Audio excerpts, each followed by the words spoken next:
Hello, Tar Heel Nation. Welcome back to another episode of the UNC Hoops Talk podcast. I'm your host, Dan DeWitt. We got Gil here as always, and we are Final Four bound. Tar Heels have done it. We were just talking about kind of the improbable run of midseason when we lost a pit where we were on the bubble. I've kind of gone back through some of the old podcast titles, and I didn't put myself through listening some of those bad ones we've had after those losses, but just the titles of the podcast where uh, we had won three and then just got blown out by somebody, and we were on that streak again, and we lost a pit and we were on the bubble, and so many national guys were talking about how the ACC would only have one team or three teams in the NCAA tournament, and everybody's a bubble team. And here we were, three teams from the ACC in the Elite Eight, two of them going to the Final Four, and of course, one of them being our Tar Heels, Hubert Davis, first season, taking the guys to the promised land. I mean, this is where you want to go. Once you get to the Final Four, kind of all bets off. You don't know what's going to happen. You're going to meet a good team, a great team, whatever it is.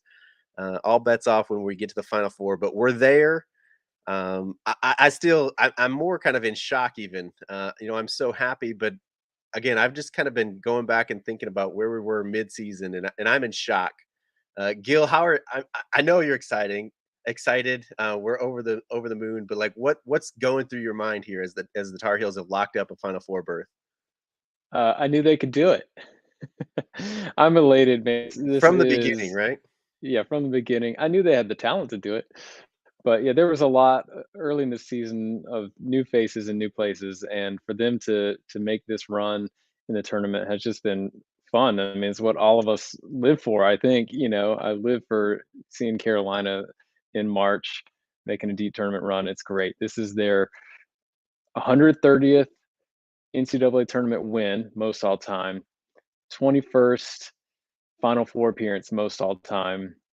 Correct me if I'm wrong on those, but I had those noted in my mind, and it makes you proud to be a Tar Heel. Yeah, So another one to throw in there. I kind of thought was just funny and I don't even know who has us beat, but we're second most all time in Elite Eights, but we're first all time in Final Four appearances. So obviously, like we get to Elite Eight, not quite as much as somebody. I don't even know who it is, if it's Kansas, UCLA, who's been in the Elite Eight more than us. But when we get there, we're gonna win it and we're gonna go to the Final Four. We're not playing for any second place regional championships or anything like that. We're going to the Final Four to try to win the whole darn thing. So yeah, it is. I mean, it's just incredible. The run the guys have had. Like I said, we kind of said, and I feel like I'll eat some crow. I picked us in this tournament to lose to Baylor in the second round. I'll live up to it. I'll take it. It didn't really bust my bracket. It was probably busted before they beat Baylor. Uh, but I do think at the beginning of the season, we all were kind of saying we have the talent to go to a Final Four. Like if we can put it together, we feel like there's at least an elite eight run in us. And again, we have the talent to make the Final Four. But did I ever think it was going to happen again midway through the season? Probably even before midway through the season. Heck no. But maybe that's what makes it all the better. I don't know. It was great to see Hubert Davis kind of break down.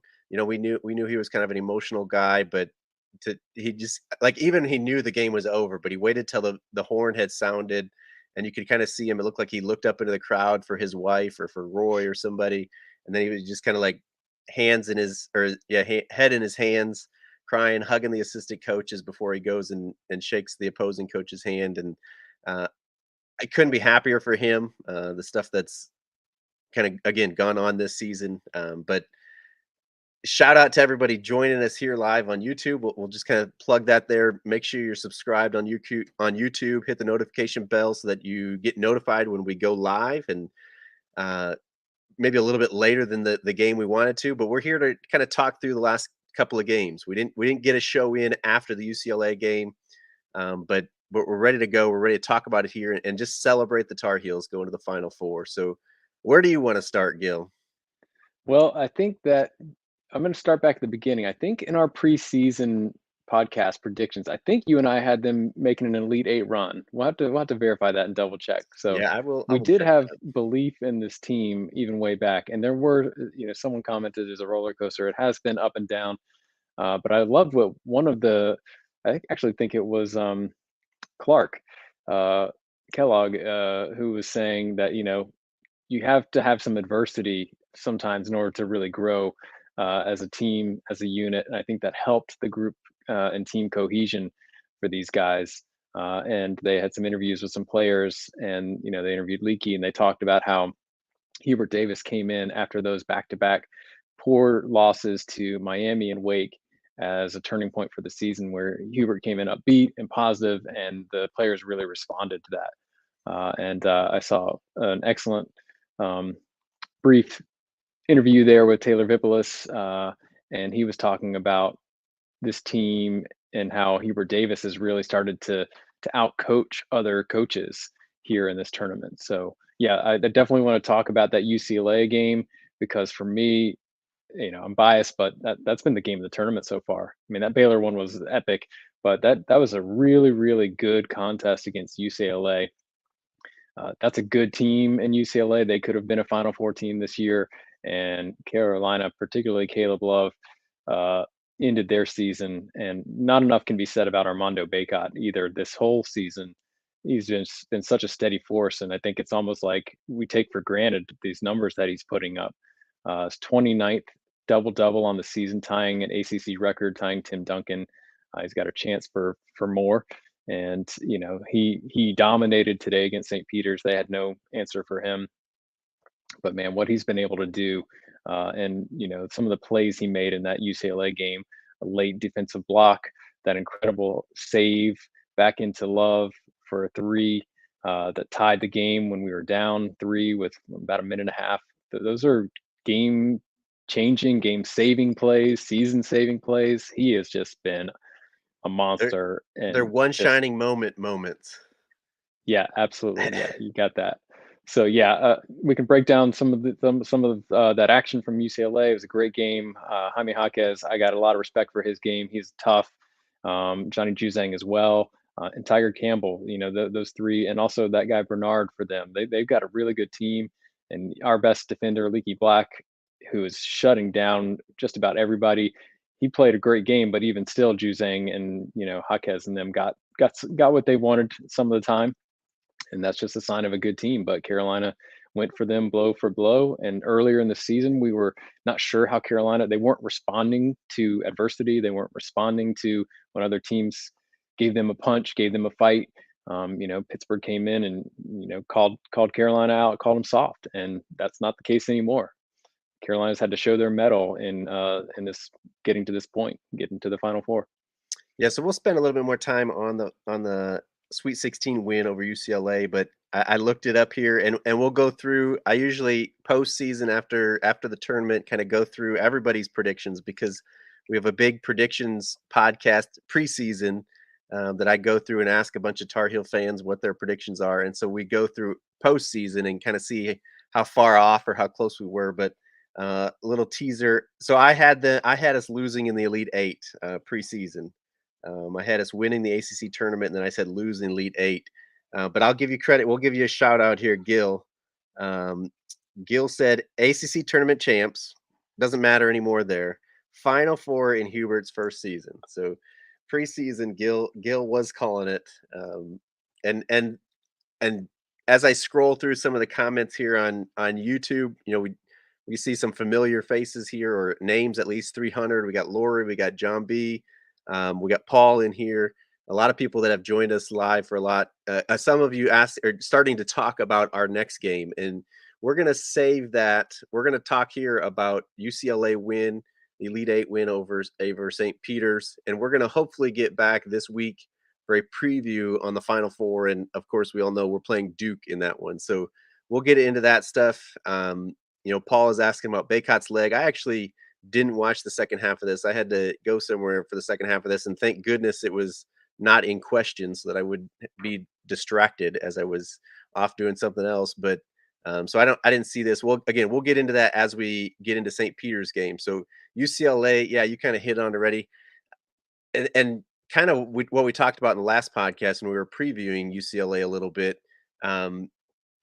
It was just kind of like you said, the weapons they have. They got so many different guys that can then put up numbers. It's almost like us. Somebody said it like it may have been. Trying to think who it was. Maybe it was Baylor. It was either Baylor's coach or I feel like it was UCLA's coach. But we got four guys that can go off at any moment, and you just don't know who it is. And that's what makes us so hard to guard. We saw R.J. Davis in the Baylor game go for 30, almost out of necessity because guys, we've talked about that one. Guys were out. But in the same way, they have, like you said, Bernard. They have Campbell. They have Juzang. They got Jaquez or Jaquez, however you say his name, and even Riley didn't have a good game, but he, solid post player for them, where they got so many weapons and kind of in today's game, very unique games. Jaquez getting down on the block as like a wing kind of guard, posting guys up, and it's got some every fake and up and under and whatever move in the post that a wing player could have. I mean, most post players don't post that well, so unique in that sense. And then just the mid range. I know I hit on it last podcast. What had me worried was they don't really get to the basket as much. It's more of the kind of the mid range. And, Juzang is like automatic in there. He gets by one guy and he just pulls up and it feels like he's automatic. And in the first half, it had me worried because they were all going. But the thing that kind of gave me hope was they were all challenged. They were hitting tough shots and we were missing some or some open ones, and you usually kind of figure that's going to balance out. You're not going to keep hitting those shots, and we're not going to keep missing all the ones that we were. So that gave me hope, and then not that we pulled away. I mean, I don't know what our largest lead was in that game. I don't know if you know it off the top of your head, but I don't feel like we ever had a We were huge. we were down 5 at several instances there in the second half. I don't remember, like, our largest lead was probably 3. Yeah, Well, yeah. we got to 5 with that Baycott tip in late, which was a Want huge to say play because the we shot ended up clock was winning by winding down. 7, but that may be that may be the Yeah, probably yeah, it probably was. the free throws at the end probably gave us our largest lead. But yeah, I mean, I don't remember us, being really ahead by 2 possessions most of the game, and I agree with your take on that game. It was 2 great teams. It was a cleanly played game. I don't think there was an offensive foul in the whole game. The refs didn't make their presence, like, really well known, so I would say it was a well officiated game. And Carolina had to play really well to win. And I agree that UCLA was hitting everything out of the gate. And I was a little concerned, mostly about the tempo. I felt like we were playing at UCLA's tempo in that game, and that concerned me. But I also had the same feelings as you, as like they can't continue to make these shots all game. And Carolina made the plays down the stretch, like I said in some of those ACC contests, some of those away games, and even a couple of the home games. So I just felt confident in the team's ability to manage to pull out a win, and they've found ways to win, which is what you have to do in the tournament. yeah, and Leaky was, I mean, locked down again on both of those guys on the wing in the second half. They both shot pretty poorly in the second half. And again, the first half, it wasn't like our defense was bad. We were right there contesting, but it just kind of caught up with them in the second half. And then it was the Caleb Love show in the second half. I mean, 3 points in the first half, 27 points in the second half. First time ever we've had 30-point scores in the NCAA tournament in back-to-back games, and to have different guys score 30 on back-to-back games. Again, it shows, uh, you know, how versatile we are. We had Brady Manick going off for 27 and 26, missing the second half of the Baylor game in the first 2 rounds. Everybody kind of thought he'd come out and just be angry and shoot the ball well. He actually shot the ball kind of poorly. I was going to look up really quickly. He shot 5 for 13 for the game, 3 for 10 from three. So that's pretty off for him. But Caleb Love, some of them you'd probably say going back to kind of hero ball and heat check and whatever else. But uh, and you could kind of see on like they just started going back to him. He was feeling it, and some of them maybe it was lucky or whatever. But you take luck at this point in the season, and when they're going in, you keep shooting it, and ends up with 30 points. His career, I think that somebody said 27 would have been his career high. So he got his career high in the second half of the UCLA game, ends up with 30. And you can't Don't say we didn't ever need them all. Yeah, don't ever wear those black Jordans again, Caleb. So noticed that he changed shoes at halftime. That was out there on social media. Hoots apparently saved the day there in telling Caleb, "You need to change shoes, bro." Yeah, I agree with you. It wasn't exactly like the way Carolina had been winning games with a lot of assists per basket. It was a little bit hero ball, but kudos to the team for realizing who the hot hand was and getting him the ball. And I mean, the confidence to take those shots. I've heard some takes talking about they've never seen a more confident player. I mean, he was extremely confident, and it was just kind of like as a witness, he was like, "Okay, he's going to take that shot. Okay, good, he made it. Sweet, we needed it. Like you said, we needed every bit of it to get that win." Yeah, yeah, just incredible, and kinda to your point that you said earlier is Hubert starting to outcoach other people, like, it's been I think it kinda started or maybe we first noticed it when we beat Duke, but repeatedly calling out, uh, sets or whatever they are, but to go at um, the mismatches that we have. We ran kind of that pick and roll where Baycott rolled and Manic popped out against Duke and got a couple of big threes there. And now in the tournament, it's kind of like find who's hot, find who's got the mismatch, and then we just go at that mismatch over and over and over, and until they stop it or they switch something, and then we find someone else and we go at that. Um, and that's kind of what it felt like in the second half with Caleb. It was like you knew he was getting the ball, you knew that a play was going to be called for him or something was going to be drawn up for him, and he delivered. And that's what you need this time of year, and to have four guys that can do that, and especially the comments or the commentators kind of made this point tonight is guard play in March Madness and tournament play. You go where your guards take you, and right now R.J. Davis and Caleb Love have taken us to the Final Four. Obviously, with some help with Baycott, you threw out his stats earlier. We've mentioned Manic. We've been talking about Leaky's defense constantly. I thought even offensively tonight, Leaky was a little more aggressive, getting to the rim, had a nice pass to the cutting Manic, kind of doing what he needs to do. Um, you kind of every asset. We've said it on past podcasts, but we're coming together at the perfect time, playing our best basketball, and now we got more work to do. But yeah, I don't know. Anything else on UCLA that we got there? Yeah, I mean, just maybe this is a good segue from the UCLA game to the St. Peter's. That's who we just played? Yeah, something like that. Game.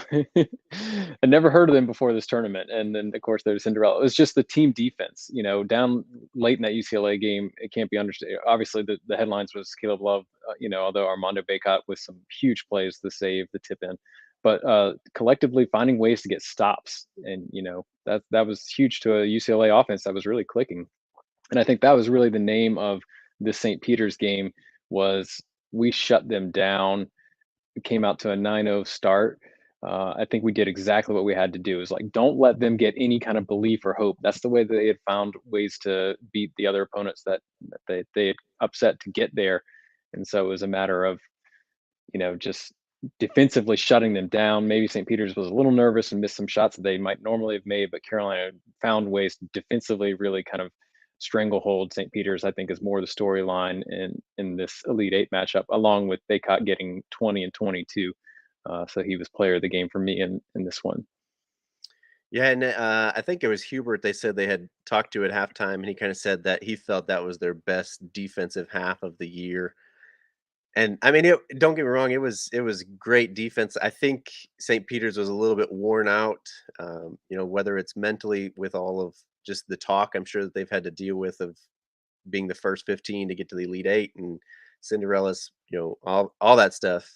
But to me, I mean, they were just overmatched, and part of me was like, I'm not worried about St. Peter's at all today. Leading up to this game is like, and part of me was like, that's kind of a bad sign if I'm not worried. Is like hopefully the guys and credit to the guys too because that's something we've talked about this year is like we overlook somebody or we're playing to our competition and I mean they're obviously locked in this tournament and it's not always easy to not overlook a 15 even though we're only an 8 but the way we're playing it's like it's just a 15 team or start looking ahead to the final four and we controlled this from the opening tip all the way through with defense. We started off what I know 7-0 is when he took the timeout. I know we made it to 9-0 at least before they made a bucket. So right from the beginning, we controlled it offense or defensively. I think first, and then I mean we were just getting layup. We were beating guys off the dribble. We had guys cutting and people finding them. So great win for the guys tonight. Uh, yeah, I guess I don't know if I remember you going through anybody's stats tonight.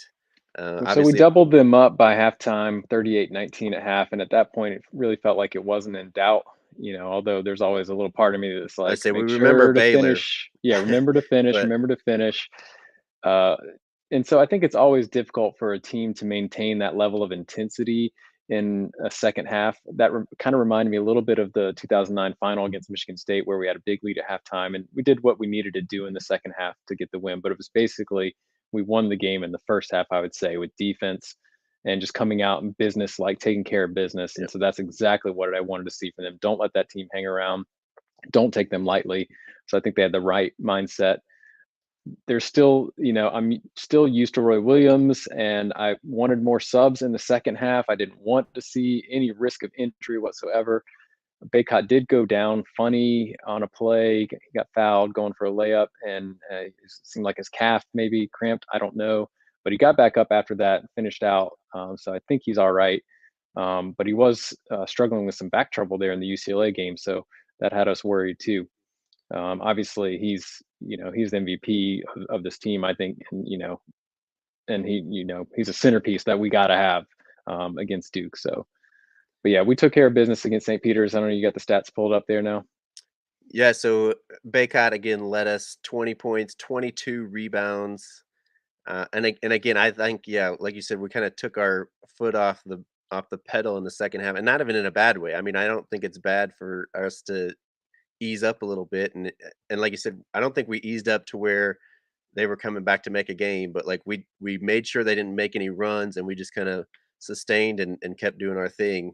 But it's different playing. Manic still played 39 minutes. Caleb Love played 39 minutes. RJ Davis played 39 minutes. Baycott was at 35. Leaky at 33. But it's not the stressful minutes that playing the whole second half of Duke without subbing. It wasn't like Baylor where even though we had 25-point lead, they're coming back, and all those minutes in the second half were so stressful. Even UCLA was, you know, like we said, we never really had a double digit, or I mean, not a double digit, a two possession game or lead on them. And so all those possessions, there's a lot more stress, and just even mentally puts more stress on you. So tonight was obviously great to just kind of get out there and get the lead and kind of coast in a good way, coast to the win there. So Yeah, I agree with Baycott, that 100%. At the same time, I think that Puff has proven that he's reliable. I don't see any reason in a 20-point game that you can't insert him for a few minutes. But no, for you know, sure. And like I I said, can't I didn't. second guess Hubert Davis being the first head coach since Bill Guthridge to take a team to the Final Four in his first season. So, who am I to Yeah. second guess? Well, and yeah, I wasn't even saying not to sub because I mean, like, yeah, with like Baycott, like the concern is then injuries is like, Exactly. if you got the win, That was my concern, and I thought that athletically, Dontrez Styles could have really done some things against St. Peter's, but we got the win. There were no major injuries. I feel terrible for that kid for Villanova, who's going to be out in their matchup against Kansas. That's too bad. Um, but yeah, celebrating a Tar Heel Final Four here. We'll stay focused on that. yeah. Earned it. So Baycott got the most outstanding player of our region. Uh, well, I guess I think that only counts the Sweet 16, right? Sweet 16, you lead 8 games. As I say, you could almost given it to RJ. You almost could have given it, or does it count all 4 games? I guess it probably goes all 4 games, right? The Seems East like they region. mostly concentrate on the last two, but I think it does encompass all four games. I mean, it's just the whole region. Yeah, And I gotta and how can you justify that? I was definitely perturbed that CBS immediately cut away after the Carolina victory to 60 minutes, and I couldn't see. I think I've later found some of the footage, but some people were finding it. I don't well, know I how think they were yeah, it's finding it. it's put out on Twitter. I think people from the stadium kind of put it out, but when I That got was home, when frustrating. I I wanted to be there and, like, celebrate, like, feel like I'm part of it, and, what not to get to see that live, them cutting the nets yeah, that was frustrating. we went back and watched it too because I got home and my family, had known that they won. And I said, "Did you guys watch them cut down the nets? You watch the celebration?" Like, "No, we want to see the celebration." So we fast forward through the whole game to the end of it, and like it just like we like rewound. We like where where is it? It just wasn't there. They didn't show anything. Like not even. Yeah, that I was know people had said like, "Oh, I want to see Hubert cut down the nets," or like I think I saw a video on Twitter. Like here's Hubert, it is cut out there down the on nets. YouTube, but I wanted to live it in the moment, you know what I mean? And there was a video that came out on Twitter. I don't know if, who it was posted by, maybe UNC basketball, of Leaky celebrating with his family, and that touched my heart. You know, it's like you a senior, particularly, you just like live with these guys and what he went through as a Carolina basketball player. Because there's been some down times for him, and a lot of people in the fan base and those fans out there who were putting down on him. You know, he's been through a lot, so I almost got emotional seeing him celebrate with his family, and just like I love that kid. He's playing some great basketball, and you can see Man, his family, and Caleb with his, particularly got some footage of that after the UCLA win. So I love seeing that, and I was disappointed in CBS for not letting us see that. So Well, I think it goes back to, we've been harping on all like the 2-hour block they give these games when it's not going to take 2 hours, and they know, and in this case, don't allow any time for the last game to have any celebrations. But I did see a video as well of Hubert. I think it was Hoots next to him, but they were kind of up on the stage with the awards and stuff, and then pointing up to, at least what the people said that were making the video was pointing up to Roy Williams, and kind of thanking him and stuff like that. So that was great to see. I think, yeah, there was other people talking about, somebody had gotten an interview with Roy, he was just like, I think even crying, being so happy for Hubert Davis, and said he's already better than I ever was. And obviously that's Roy being Roy. We love Hubert for where he is right now, but I don't think anybody's surpassing Roy Williams with Hubert Davis at this point. But it's Roy kind of passing that on, and being just like Dean Smith at that point. But um, yeah, I mean, I don't know. This is, I mean, I can sit yeah, here and talk all night, but I don't even know where it's to a go passing, next. it's just a passing of the torch. It's not mutually exclusive. We love Roy Williams and we love Hubert Davis. And if you didn't love Hubert Davis before, hopefully now you do. For crying out loud. Yeah, I don't know what you can say bad about him at this point. He's gotten us to the Final Four. Like, I don't know the last time anybody said a bad coach got somebody to the Final Four, or like the coach didn't have anything to do with it. It was all the players or anything like that. But uh, you know, we've seen VCU go to the Final Four, like from the first four. We've seen George Mason when Larinaga was there. We saw Butler, and it was kind of always the coach. The coaches kind of get most of the credit for those. Yeah. Shaka Smart became like the next greatest young coach because he got VCU to the Final Four. And Coaching is so huge. yeah, not that we can take it away from the players, but you have to give him his credit. Like, I mean, I don't know how you could say anything bad, and I don't think anybody is. We're not trying to call anybody out, but No. um, But no, coaching is huge, and I don't think that I took that into consideration enough when filling out my bracket this year. You know, a coach can account for a win or two or a win and a half, probably. You know what I mean, in the tournament, and then the oh players yeah, got to for sure. execute. I mean, that's part of matchups when we say, the tournament's all about matchup. Like, how many people don't pick Izzo to go further than, Michigan State's kind of picked to, because they expect Izzo to kind of win one. I can remember doing that with Bobby Knight back when he was still coaching for Indiana. It was kind of like, and I don't remember the stats off the top of my head, but like, especially the weekend games where he wins the first one, and like people just can't prepare for Bobby Knight in in 48 hours to get ready for them, and how good he was at getting his team ready to play somebody in those 48 hours. Like, his record in the second game of a weekend was just so good. So there's a lot of that that goes into it, and people were giving Shaheen Holloway for St. Peter's all this credit for getting his guys, kind of to this point. I think we got to do the same for Hubert Davis. So um, shout out to Hubert Davis. Shout out to the Tar Heels. We're going to New Orleans. We're going to the Final Four. We got some good history there. I was gonna say, what was it? 82 was New Orleans. 82 and 93. Both of them. All right. I knew I was gonna say Yeah, it was one of those two, but to get both of them there, and Hubert, he's a Dean Smith guy, so I love the synergy there, and let's take down Duke. I agree with you yes. what you said earlier that guard play is huge. We've had our guard step up. Uh, I know we're just going to tease that preview a little bit.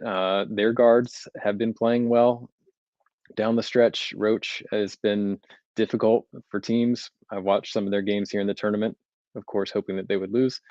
And they've been big in their games, so we got to limit them.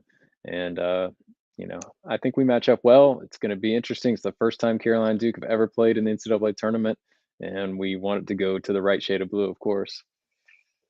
Yeah, so shout out to Clint, who says good job to us. Of course, we need this for these kind of chats. And again, make sure you're subscribed if you're listening to this later on an audio podcast. We still love you, but there's kind of nothing like being in here live, seeing all these comments come in. Again, just like last podcast, I'm way behind. I've kind of skipped over some of them because we've moved on to a topic. But we love you guys for joining us live. We'd love you to have you on YouTube here with us as we come through.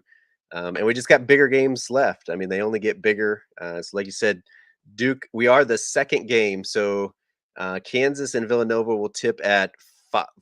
It's a weird one, 5:00 something Eastern time on Saturday. And then ours is 20 to 30 minutes after that game ends. I think they did put a time of like, was it 8:50 Eastern Yeah, time? I think is supposed to be 8:49, our tip. something Yeah, like it's that. crazy like that. So we'll be the late game, um, and of course it's Duke. Of course it's the first time we ever meet, and of course it has to be Coach K's last year when we actually do this. Which again, we don't want to get too much into the Duke preview. We'll hopefully get another podcast to do that later this week, and we'd love to have all of you back to do that. But it does For now, scare just me. Just enjoy that we are in the Final Four from the 8th seed into the Final Four, East Region champions. Yeah, here we go. 300 says we're the Cinderella story in this tournament. Carolina 8 seed, we're a number 1 seed. We got nothing to lose. Pressure is on Duke. I agree with all those points. Like we're playing with house money. Once we beat Baylor, really, I was like, hey, we're playing with house money. Like UCLA, I kind of knew they were beatable. I was still worried about them. We beat them, and I thought I'm not really worried about St. Peter. I think we got this one. That worried me a little bit. But I mean, at this point, we are playing with house money. It just really, really stinks that we have to play Duke. If we beat them, it's going to be the greatest thing ever because like all the things that I'm worried about is what would be so awesome about it. We beat Duke for the first time playing them in the tournament. We beat them in the Final Four. We ended Coach K's career.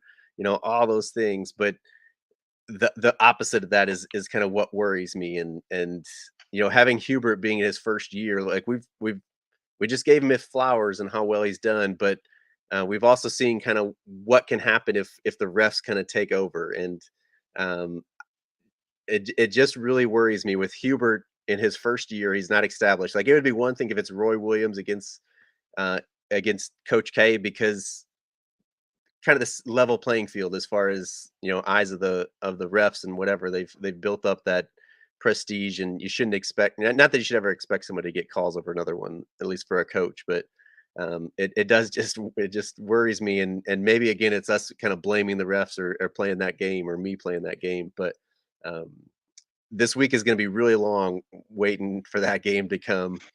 uh, and it's going to I be don't it's know going to be how anybody's agony. going to get any work done for sure.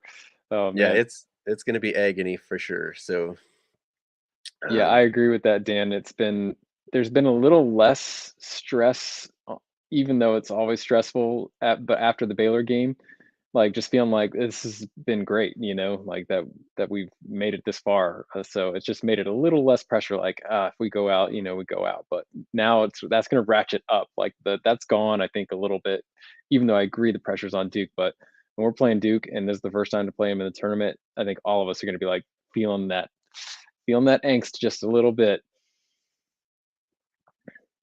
so you can't handle the truth podcast agrees with me here. He says I'm not worried about Duke. I'm worried about the refs. And yeah, that's kind of part of it. He also says I'm DEFCON also 3 worried about like is anything here. that I might be able to throw that's in my vicinity if it comes to that. So John says we're going to beat Duke the first time in the tournament, and looks like the last time in the tournament. Yeah, I mean, it is incredible to think that we've never played Duke as good as. And I think somebody said, was it like 91 or some early 90s? We were one, like kind of like tonight, we were one game away from having it. Yeah, And I don't even 91. remember who the. Kansas beat us in the Final Four, and Duke took out UNLV. That So was, and then a few years ago, I feel like it was almost like a collision course that people were expecting, but it would have been in the final. So I think it's better in some ways that it's in the Final Four versus the final. So it's just like you'd hate to lose that one. You're Well, gonna that's hate. Yeah. yeah, that's what my wife says. She's like, "Oh, if only they were on opposite side of the bracket." Says, I don't think we could like Final Four is going to be hard enough to handle us playing Duke in the Final Four. I don't know if we could handle it for a national championship. The bragging Oof. rights of the team that wins. You'd love to be on that side of it, and that's what we're hoping, of course, after next Saturday night in this situation too.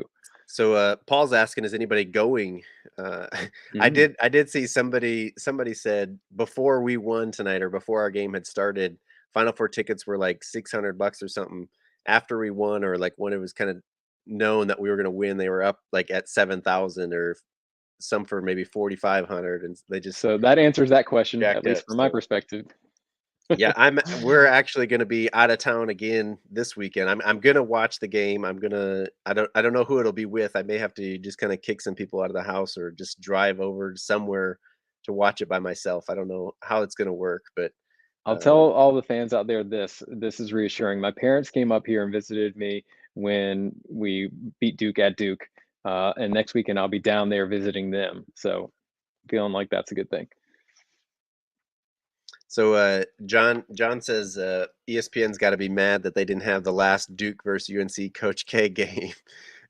This reminds me of, probably last week or so when Tom Brady announced that he was coming back, and somebody said somebody had bought his last touchdown pass ball for like $200,000, and now he's coming back and presumably will throw another touchdown, so it won't be his last touchdown ball anymore, and probably is worth like $50 or something like that, and how crazy. But yeah, I'm sure ESPN is kind of upset about. I mean, they still have the coverage; they're still going to get people to watch, but they don't have the actual game uh, Oh, on that their final Coach K game is gold to me now, at Cameron. I mean, we will always have that, whatever happens this Final Four, we still beat Coach K on his court for the last time ever, so we can't Let's take get that this away, next so one, and let's all for just sure. send that belief out there into the universe that we're gonna get it done. So John says he's gonna be driving to the Smith Center, if we make it to the championship, and he's done it every championship game since 2005. Uh, Sean, we got Sean Crowley here, who just mentioned again that we had won in '82 and '93 in New Orleans. I don't know the history any further than that, but I wonder if we've lost any in New Orleans, like if we've been to the Final Four or championship in New Orleans that we've lost. We've I'm got kind of good guessing juju not. there. Yeah. So 93 was we thought 93 was crazy. Another teacher versus student game in Roy versus Dean. This is going to be Armageddon. Yeah, this is way worse than playing Kansas and playing Roy Williams and stuff. Um, So we're getting some predictions here. Heels win by 7. Sean says we have not lost in New Orleans ever. So yeah, I mean, again, I don't want to get too far into it. We're gonna save kind of our breakdown. I know I've seen people already like, all right, what's the matchups? How do we match up? We've kind of gone through those here last time, but we've seen it both ways now. We got blown out at home against Duke, and then We controlled them. I was gonna say I'm pretty close to calling it a blowout win for us in Cameron. We definitely controlled them, and it wasn't like a buzzer beater. It wasn't luck at the end or anything like that that we beat them at Cameron. So we've seen it both ways. I do think our short bench is going to come in, or have something to say. Either it's going to be to our advantage where our guys are on and, they don't have to worry about making mistakes and getting benched or anything like that. They know they're going to get their minutes. But the other side of that is obviously foul trouble, injury, flagrant twos, all that stuff out there that we've seen. So, um, yeah. It's gonna be something to behold. I don't even have words at this point, and I'm just trying to focus on Final Four. And but yeah, it's something to think about is how this team comes out and like they did tonight, locked in, and they have this But tournament. So I believe that I have every reason to think that they will come out ready to play, yeah, which they didn't do in that first matchup. and as I say, when we entered the tournament, that was kind of our worry is, okay, we've seen them put a couple of games together and can then kind of just have a really bad game. But now we're on game what 5 of the tournament, and I mean Marquette was a blowout. Baylor, we had them blown out until the whole fiasco in the second half. UCLA was a tight one. Usually you have one of those every tournament anyway. But we were never like out of it. We maybe never had it really sealed until the end, but we were right there. And then tonight, obviously, we controlled. But yeah, kind of like you said, I think one thing that we maybe do have the advantage is our defense. If we can come in locked in like we did tonight, I don't think Duke has shown that lockdown defense. Now, Mark Williams has been great down low. He's been effective changing people's shots, blocking shots, kind of owning that middle. So that'll be interesting to watch between him and Baycott and all that stuff. But if we can play the team defense that we came in with tonight, I think that's where our advantage starts. I agree, Dan. And one thing to be careful of on a breakdown of the game is Duke did come out. I think it was in their Texas Tech game and brought a zone in the second half, which changed the complexion of that game. Yeah. And Texas Tech struggled to score against them. So I think Carolina needs to be prepared to see that. Whether they will or not, you don't know. But Kay has put that out there, and not just in that game against Texas Tech. Historically, he's done that. So I think they need to be prepared for that and be ready to execute their offense against that should they see it. Yeah. And so Paul says they play mainly 6 or 7, but it just feels more important to us with the minutes our Iron Five, as they've now been called. If someone were to get into foul trouble, it just throws off our rotation so much if we're subbing because of necessity instead of just kind of getting a guy a breather. Or, I mean, we've seen Hubert in this tournament now. I think they even admit it in the post game. Like, we took him out, sat him down, cooled him off a little bit, talked to him a little bit, and he was back in 30 seconds. I don't remember if it was Caleb or Brady or something like that. I think it was Brady when he was getting mad about missing shots, but they just sat him down, cooled him off a little bit. He's right back in. That's a different substitution than, hey, you got 3 fouls in the first half and you have to sit the rest of the half or something like that. So John is hoping that Villanova Kansas fans stick around to cheer against the evil empire. I think you can easily say for sure half of that crowd base does. Whoever the winner is going to stick Yeah, around to watch that yeah, next game. And I think they'd probably rather see us. I mean, most people are probably going to say, I'd rather have, whoever wins that game is going to say, I'd rather play North Carolina than Duke. Just mainly, maybe even out of reputation this year, because Duke has been seen as the better team this year. So I think, and plus everybody hates Duke. I've had Kentucky fans text me. I've had, I live in Tennessee, so Tennessee fans, they're like, all right, we're cheering for you this week. Like, pull off this win on Saturday. We're Tar Heel fans this week. Everybody except Duke fans, I think, wants Duke to go down. So I don't think we'll have a problem with that. But so we still got all kinds of comments in here. I think we've kind of gone through what we're going to say tonight without, we probably haven't gotten too much into the Duke game than we want to. But 300 says we shoot better than Texas Tech and we face Syracuse with that zone every year. Um, Good points there. John says a good inbound play against the press might help for Carolina too. Another 5 second I call. think I'm glad John brought that up because collectively the two 5 second calls against Baylor and then again tonight, both with Leaky Black inbounding the ball, were maybe collectively 5 seconds, but So that must have been the that second half again. I didn't see that. I didn't even know there was one tonight. yeah, St. Peter tried to put a little pressure on after made baskets and it maybe phased us slightly, but I think again we kind of coasted. But appreciate everybody commenting. We love the support, we love the engagement. It helps us stay inspired to do what we do. Yeah, for sure.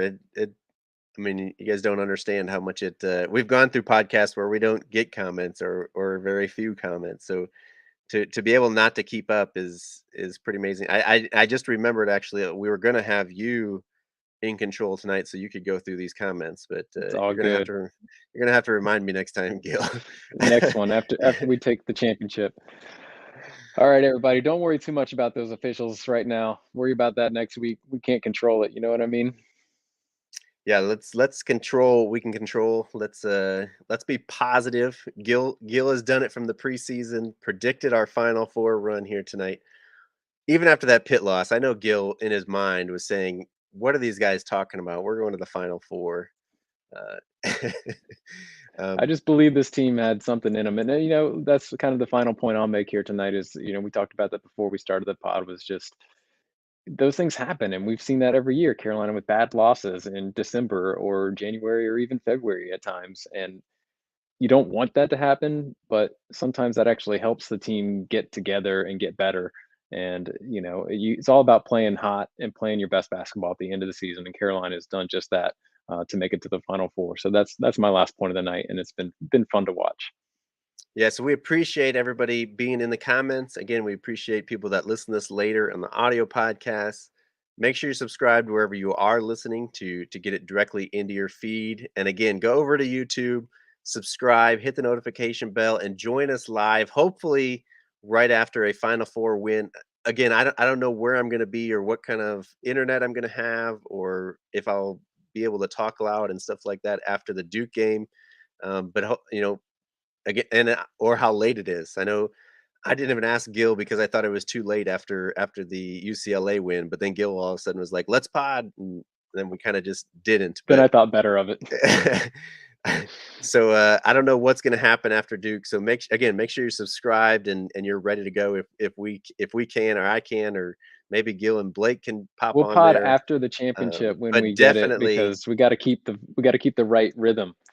That is true. We kind of miss one in there, but we'll see what we can do. And yeah, for sure, after the championship, I'll be back home. We get back home Monday, and even if it's going to be close to game time, I will make sure that we get home in time for the championship game, especially if we're in it. Or we'll just be sleeping in a hotel and watching the game somewhere else. We'll keep the kids out of school an extra day or something. I don't know, but we will be back. We love you guys. We love the Tar Heels. We love Hubert Davis, all of our guys, and the Tar Heels are going to the Final Four. We're going New to end it Orleans, right baby. there. Until next time, go Heels. Go Heels.